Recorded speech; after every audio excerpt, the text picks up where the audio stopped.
Hey guys, hope you're doing well out here in the cold air. Proof that it can get nasty on Vancouver Island. So I wanted to talk to you a little bit about a couple things. One is the importance of doing proper due diligence when you're looking to buy a property. I know, especially when people get into it early on, these can be expenses, and it can seem like an unnecessary expense. But I just went through a deal. It's taken me almost a month to get to this point. And ultimately, when we did the property inspection, we found what looked like an attempt to cover up some foundation issues. And so we sort of dug a little deeper, physically as well as metaphorically, and realized that, yeah, in fact, there was some issues originally that had started from improper grading of the landscaping, so the water wasn't draining away from the house properly, and then it got much more serious than that. And so I want to tell you a little bit about the deal. So it was a single family house with an opportunity to put a legal suite in the basement, which would have given us a lift in the area of approximately $125,000 to $150,000 for about a $30,000-$40,000 investment altogether.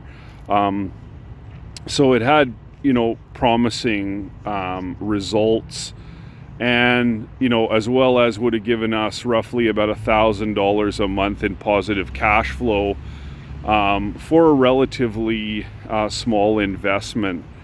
And sometimes things like that, even with seasoned investors, it doesn't really matter. Sometimes it can seem like it's a great deal, and sometimes you think, oh yeah, I'll overlook this, or I won't worry about that, or whatever. And so I really did try and negotiate with the vendor, to try and get something done.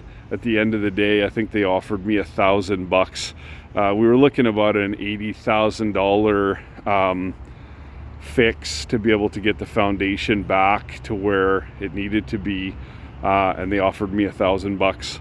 And so it just didn't work out. We're just going to walk away from the deal. It's unfortunate. I wasted almost a month on this one. Spent a few $1,000s on due diligence that, I guess I can recoup some of that at tax time, but ultimately it's an out-of-pocket expense. But, just please don't overlook those things. Have a system in place, have a checklist for yourself, and don't deviate from it no matter how good the deal seems. I know $100,000 in equity seems pretty good. $1,000 in cash flow seems pretty good. I think our internal rate of return, if I remember correctly, somewhere around 16-17%. Even with high interest rates, it's still a decent return. But ultimately, if the thing is going to crater into the ocean, it's not really a very good deal, right? So please just always do your due diligence and stay warm because it's cold. Have a great day. Bye-bye.